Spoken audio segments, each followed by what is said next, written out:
in many ways, the NFL is 32 of the same entities. They just happen to be in different major metropolitan cities. Of course, the Green Bays are very unique. You know what I'm talking about. But by and large, there are 32 multi-billion-dollar corporations in major cities across the country in similar stadiums that all kind of play under this kind of same very uniformed umbrella.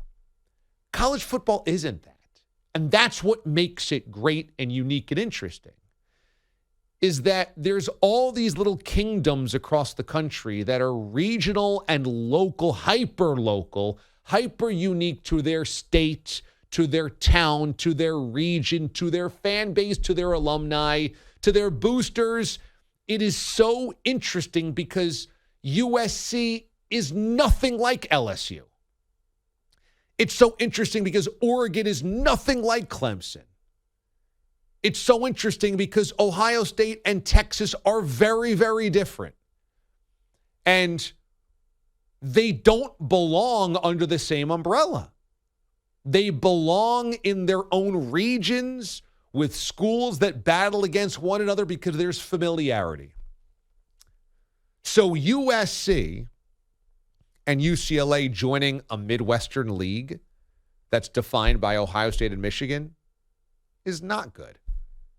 And Oklahoma and Texas fleeing the Big 12 for a conference defined by Alabama and Florida, Alabama and Georgia and LSU is not good. Because it starts to streamline and uniform a sport that doesn't need uniformity, that actually is better when it's not. The other thing is, I speak of this from experience. As a Syracuse grad, I grew up in the Big East, went to school in the Big East, and the rivals were geographic equals. Our rivals, who did we hate? I mean, we really hated UConn. Really, really hated UConn. Boeheim versus Calhoun.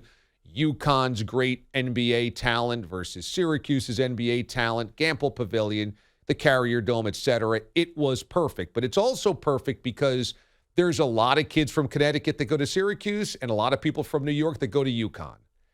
And it's not very far. It's a couple of hour drive. And so you knew the people that would go there. The type of people that would go there would be the type of people you went to high school with.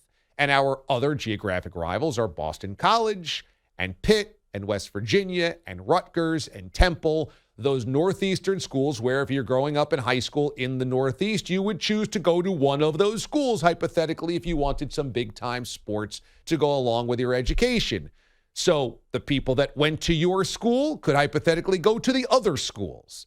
And you could drive there to go see your friend who went there from high school or your cousin who also goes there. Or you have a graduation party in your town of somebody that you were friends with in high school that went to one of those schools. And that's where you're meeting other people. And it is all very similar.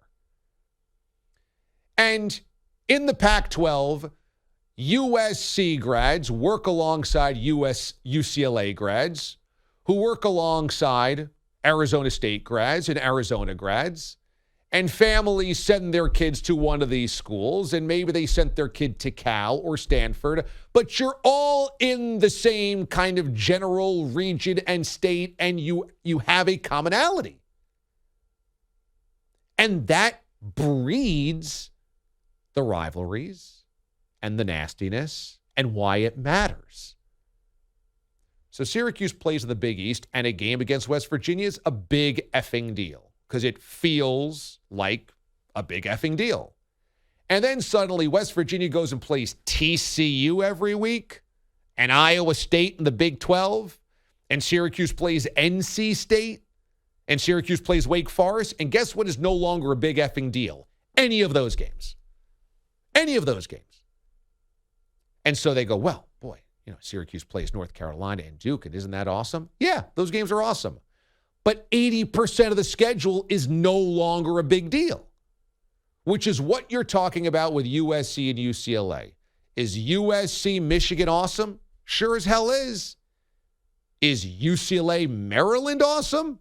No. And now 80% of the schedule is not that cool. Is USC Indiana awesome? Is USC Rutgers awesome? Is USC Northwestern awesome?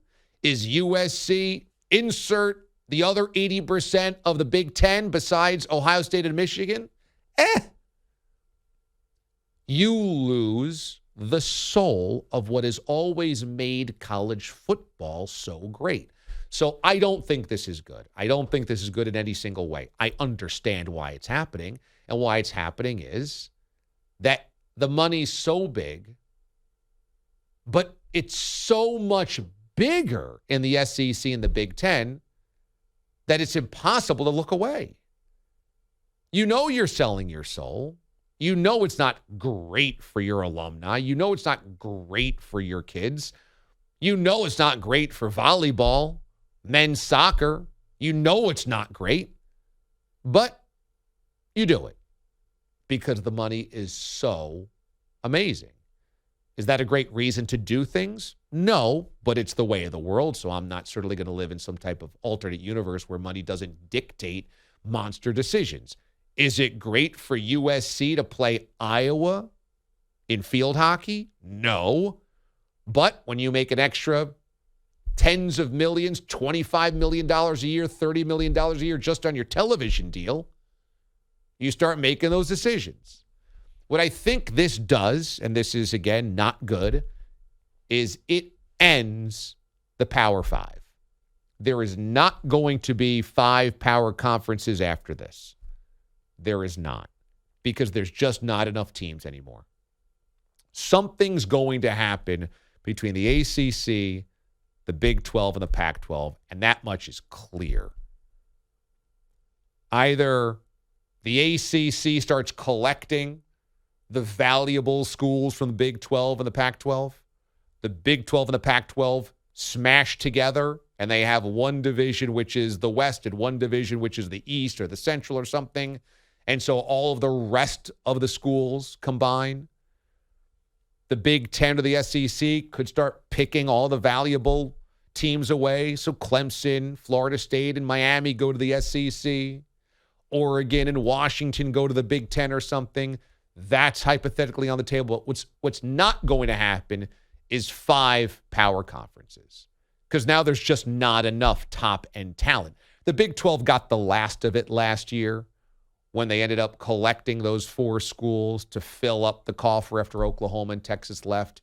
Yeah, you've got Boise State still out there. Maybe San Diego State you consider also kind of that next tier. But those are not going to be enough. It's not going to be enough to keep the Pac-12 upright. You know, the Pac-12 can't add Boise State and San Diego State and go, we're fine, we're good. That ain't going to happen. Because if Oregon has a chance to leave that conference, they will. The Big 12, again, you know, you have Cincinnati and Iowa State and Houston and Kansas State and this kind of mix of all of these schools. If you come in and you grab 1 or 2 more of those schools, if you're the Big 10 or the SEC, there's going to be nothing left to hold up. And so the ACC's terrified, the Pac-12's terrified, the Big 12's terrified that this is just the beginning of it getting picked apart and eaten by the vultures of the Big Ten of the SEC. It should be noted that while we will blame UCLA and USC, Oklahoma and Texas, and everybody else that has leapt for bigger paydays, it should be noted that the chancellors, the ADs, the football coaches, the power brokers at these schools that say, yeah, we're going to do that, or yeah, we're cool with doing that, aren't necessarily the only ones to blame here. The television partners are as well. And in this case, it's ESPN and Fox. Those 2 networks are the ones beating down the door for better content. Make no bones about it. When ESPN/ABC has the SEC contract, they go, and you can add Oklahoma and Texas so that we could get the Red River rivalry and we could get Texas at Tuscaloosa, or we could get Oklahoma at the Swamp. Yeah, you know what? Maybe you should do that because we'll cut the check on that. And for Fox, who has the Big Ten network and the Big Ten's television rights, to go, ooh, you could add USC, and so we get the LA market and USC, Michigan. Yeah, why don't you go ahead and do that? We can cut the check on that. They are absolutely part and parcel for all of this. But I just don't think there's going to be any way you can withstand this type of movement because, A, now the Pac-12 is completely wobbly. And so Oregon and Washington, who are probably the next two most valuable football commodities, have to be looking to get out. And in the ACC, they're going, well, we can hold the line here, but if you're Clemson, Miami, Florida State, or somebody that gets the invite to the SEC, you're going, we'll go to that so that we don't have to keep worrying. You know, it's like living in Tornado Alley. It's like, yeah, you can batten down the hatches every time a storm comes through, and you can make sure that tornado warning's going off, and you can make sure the local news gives everybody the heads up, or you could just move and go, I don't have to actually worry about that every single day. And I think the ACC powers and everybody else in those other three conferences are right now going, do you just jump as soon as you get the invite, or do you even politic for the invite so that you don't have to worry about it anymore? You know, I think ultimately that happened to my alma mater. I think Syracuse did exactly that. I think in 2003, when the ACC expanded to BC and Virginia Tech and Miami, Syracuse went, that doesn't make sense for us. Why do we want to be playing teams in Florida and the Carolinas and Georgia? Why? That doesn't work. And so they kind of poo-pooed the decision by the other three schools. 9 years later, when it came around again, they were the first ones off the boat. We're out of here. Life after the ACC will take it. They held their nose. They took the money and said, okay, our geographic rivalries are gone. We don't share a lot in common with some of these schools, but we're not going to be left out. We'll do it, just so we don't have to worry anymore. It's not good. Whatever it is, it's not good that it's happening to college football, but it is reality. And so thus you have to just grin and bear it.